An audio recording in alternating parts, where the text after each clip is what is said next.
Melissa Racine. She's a media education specialist here at MediaSmarts, and she's going to be giving us some tips around managing tech at home during the holidays. And Melissa and I both have small kids at home. So this is very appropriate, I think, for the two of us to be chatting about, especially as they're sort of getting into all this holiday excitement for the first time. So we want to talk a little bit about setting rules and boundaries. We're going to talk a little bit about consumerism. We're going to talk about, screen time, that kind of thing. So Melissa, thanks for joining me today.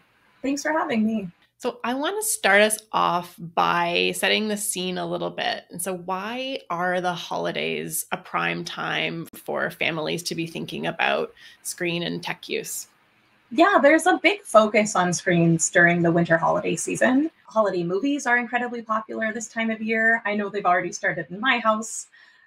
Technology is a common gift. So parents want to consider what new technology is coming into their homes, maybe have a plan for how they want to manage it.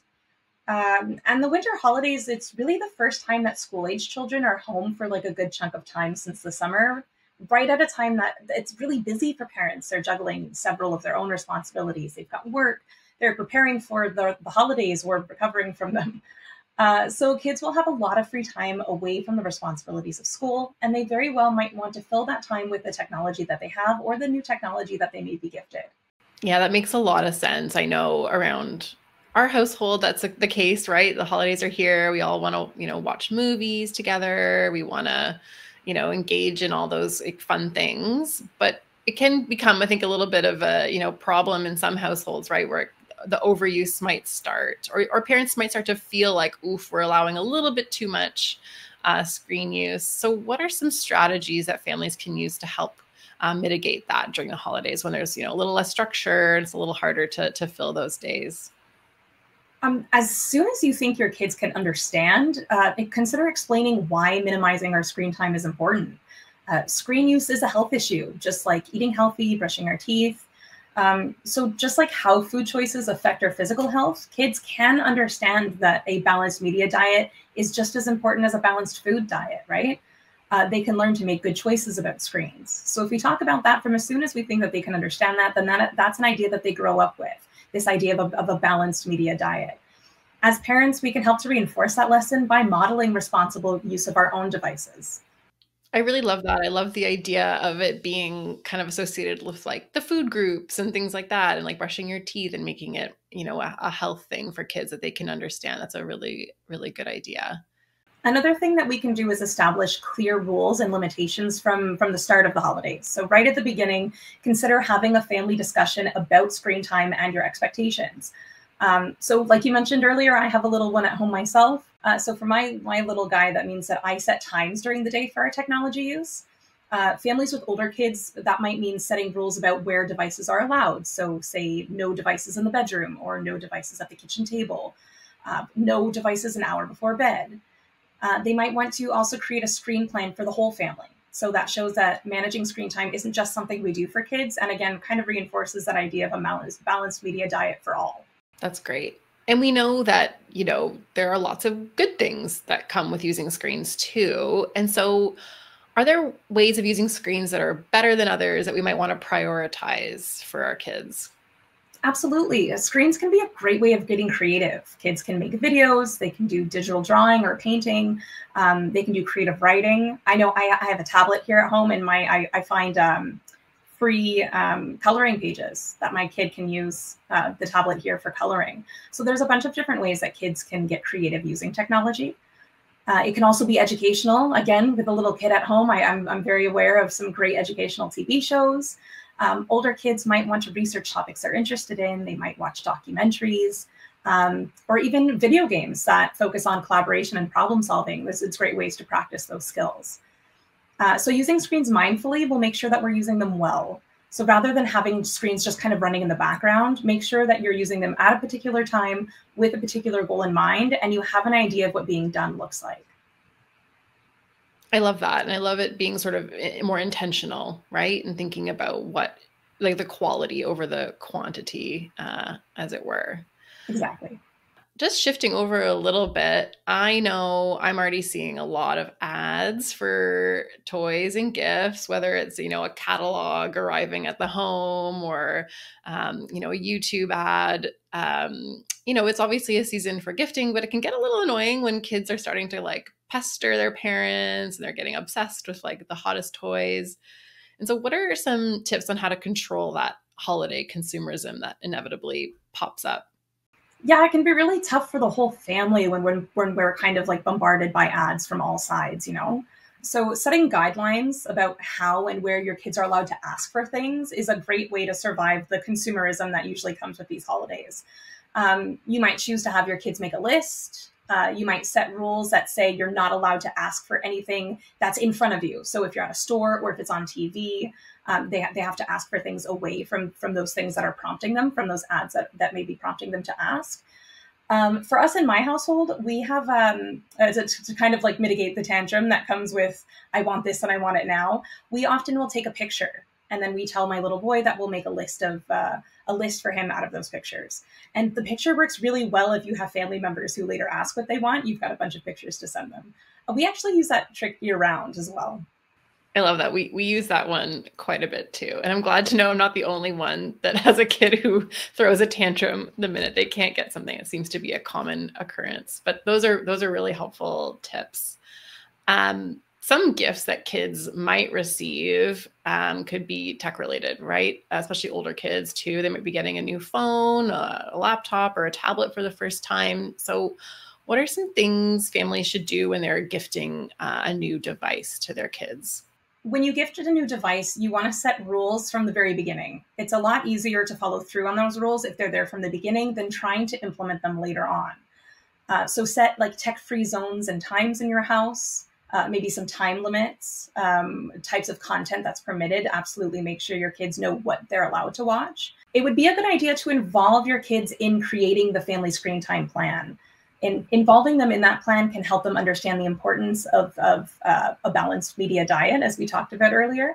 And it also kind of gives them a sense of ownership over that guideline. I had a hand in this, and it makes them more likely to follow through. We would also want to set online rules regarding what information they're allowed to share online, who they're allowed to talk to, what apps they're allowed to use. In return, parents can make promises to agree to ask before posting about them online, for example, or before commenting on something on their account. And also to keep an open line of communication about their media use. MediaSmarts actually has created a contract for parents and guardians to give to their kids alongside new devices that outline these important steps. That's great. I do like the idea of having it be kind of a group activity. And I know our research with young people has shown that having rules in the home is related to positive outcomes when it comes to things like cyberbullying and other online harms, or like seeing inappropriate content, that kind of thing. And just knowing, kids knowing that they can come to their parents when they have a problem online is such an important factor too. So keeping that line of communication open seems to be a really important thing. So it's also, we talked about a little bit earlier, a time where we get together, we might watch a movie or a show together. It's a really nice opportunity to what we call co-view with kids. So maybe I'll start there. What is co-viewing? Because it's a term we throw around a lot at MediaSmarts, but everyone else might not be as familiar with the idea. Co-viewing is watching media with your kids. For TV, that might be sitting down and watching their TV shows with them. Video games, you may watch them play video games, and you can ask them critical questions while they're playing.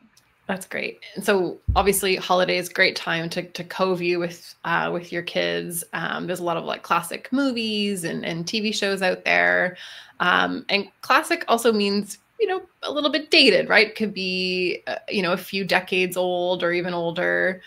So, kids might see, a racist stereotype or a scene that makes stalking or harassment look romantic, like has happened in the past.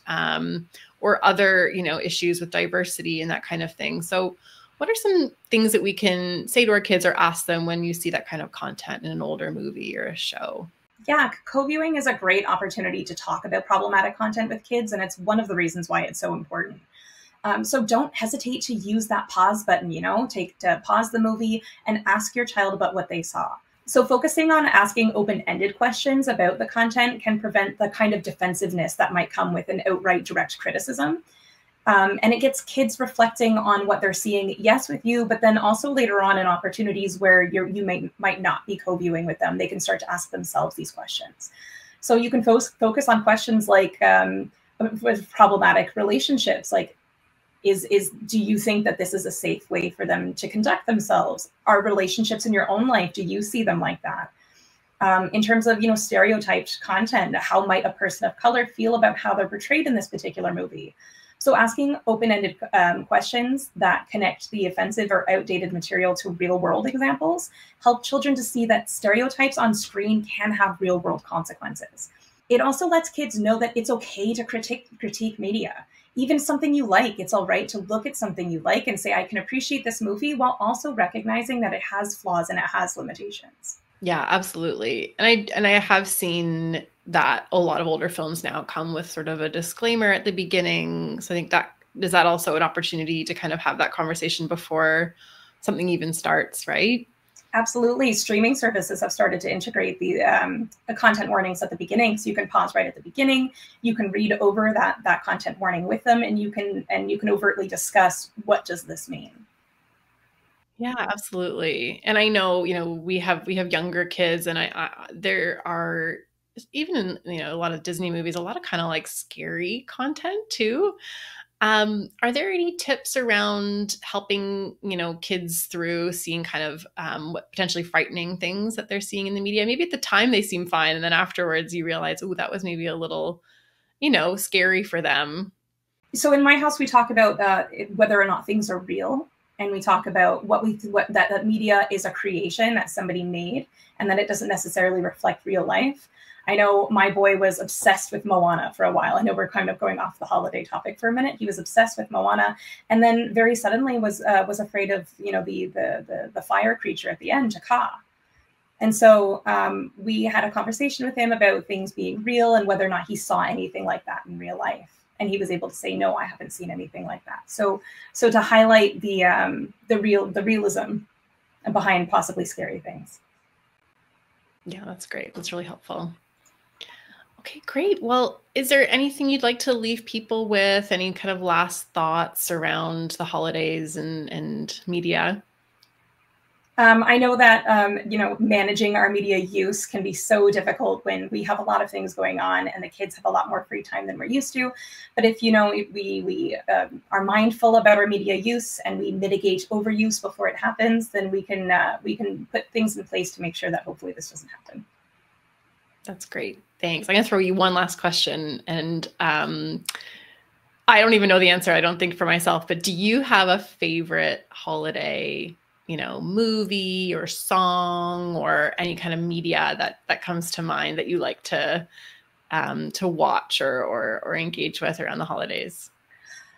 I like the old claymation classics. So Rudolph the Red-Nosed Reindeer. What was the one we just watched? Santa Claus is Coming to Town is one that we just watched the other day. Oh, that's so good. That's such a good reminder. I'm going to bring those back out for my daughter. Those are the best. Yeah. Rudolph the Red-Nosed Reindeer is such a classic. I love that one. All right, great. Well, thank you so much, Melissa. I really appreciate you taking the time to share this advice today. And I know I'm going to be implementing a few of these things in my household over the holidays. So thank you. For sure. Us too. Thanks so much for having me.